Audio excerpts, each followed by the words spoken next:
우리가 서양 철학과 서양 인문주의의 근간이라고 알고 있는 그리스 철학이 사실은 창조적이고 과학적인 사유를 억압해왔다는 충격적인 이야기가 칼 세이건이 쓴 이 코스모스에 자세하게 나오고 있습니다.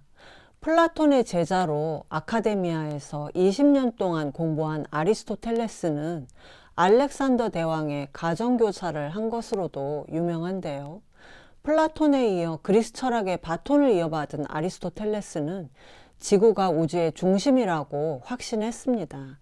이유는 어디서나 볼 수 있는 낙하 현상 때문이었는데요. 아리스토텔레스는 모든 물체가 땅을 향해 떨어지는 현상을 모든 자유낙하는 구형에서 가장 조화로운 직선인 반지름과 일치하는 궤적으로 낙하한다고 설명했습니다. 그런데 천체가 지구를 중심으로 돌고 있으므로 지구의 중심이 곧 우주의 중심이라고 논리적으로 추측했는데요. 하늘의 천체들이 낙하하지 않는 이유에 대해서는 하늘의 천체는 천상의 세계에 속하기 때문에 지상의 규칙과는 완전히 다른 규칙, 즉 일정한 원운동을 한다고 봤습니다.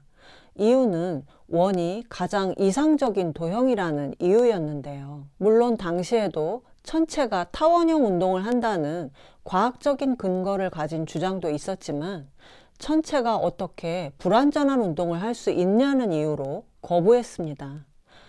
아리스토텔레스를 분류와 체계의 달인이라고 하는데 서양의 거의 모든 학문에 지대한 영향을 끼쳤지만 대부분 잘못된 영향을 끼쳤습니다. 달 모양이 변하는 이유에 대해서도 태양빛을 받는 각도 때문에 그렇게 보인다는 과학적인 설명이 있었지만 아리스토텔레스는 달의 내재적 특성 때문이다. 한마디로 달이 스스로 변하고 싶어서 변한다고 주장했는데요. 또 일반적으로는 인간의 뇌가 지력의 장소라고 알려져 있었지만 아리스토텔레스는 인간의 지력은 심장에서 나온다고 주장했습니다.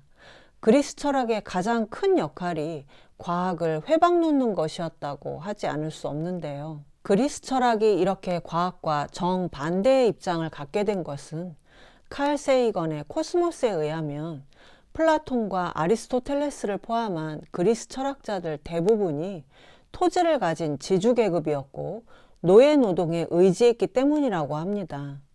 신이 세계를 창조했는데 태양이 지구를 도는 게 아니라 지구가 태양을 돌고 지구가 우주의 중심이 아니라 은하계 변방에 위치한다면 그동안 변방을 무시하고 인종을 차별했던 기득권층의 논리가 무너지기 때문에 반과학적인 주장을 했다고 하는데요. 그리스 철학이 철저하게 기득권층의 논리에 기반했다는 것을 알 수 있습니다. 그런데 지금 봐도 놀라운 이오니아의 과학과는 달리 고대 그리스 문명에서 윤리적인 면은 별로 발달하지 못했다고 해야 할 것 같습니다. 버트란트 러셀이 쓴 서양 철학사에 나오는 내용인데요.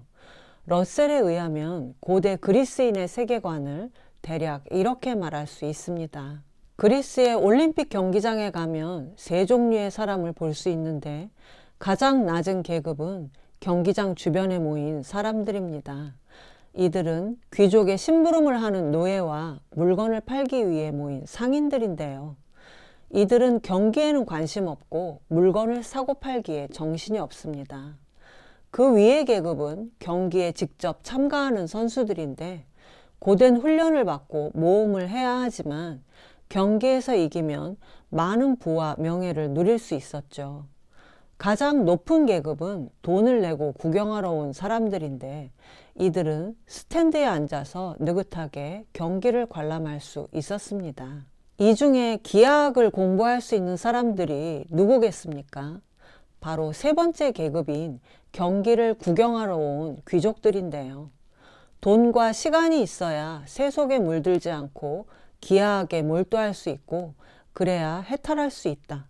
그러니까 해탈을 하려면 먼저 귀족이 되고 그 다음에 기하학을 공부해야 한다는 건데요. 플라톤의 아카데미아에 들어가 공부할 수 있는 사람들이 일단 귀족들이었기 때문에 아카데미아에서 이 이상의 윤리는 말해지지 않았습니다. 아리스토텔레스의 중용이 유명하긴 한데 사실 그건 중용이라기보다는 기하학이 아닌 다른 일들, 스포츠라든가 음악 같은 걸 적당히 해야지 너무 전문적으로 하려고 하면 안 된다는 그런 정도의 얘기에 불과합니다. 특히 손을 사용해서 직접 재고 과학 실험하는 일을 너무 천하다고 생각했습니다. 과학은 노예나 하는 일이라는 인식이 있었고, 그래서 귀족 출신의 그리스 철학자들이 실험 과학이 아닌 오직 수학과 기하학만을 중요시했던 건데요. 중세 교부 철학자 아우구스티누스가 플라톤의 이데아론을 기반으로 했다면, 스콜라 철학자 토마스 아퀴나스는 아리스토텔레스의 비과학적인 지구중심 사상이 기독교의 신중심 사상과 완벽하게 맞아떨어진다고 생각했는데요. 이후 아리스토텔레스의 사상에 어긋나는 과학적 사실들이 발견되면 어떻게 했겠습니까? 중세시대 내내 종교와 철학은 단단히 결합해서 과학자들을 박해하고 파문하는 식으로 과학을 억눌러 왔는데요. 기독교가 아니었다면 서양의 과학은 지금보다 훨씬 더 빨리 발전했을 겁니다.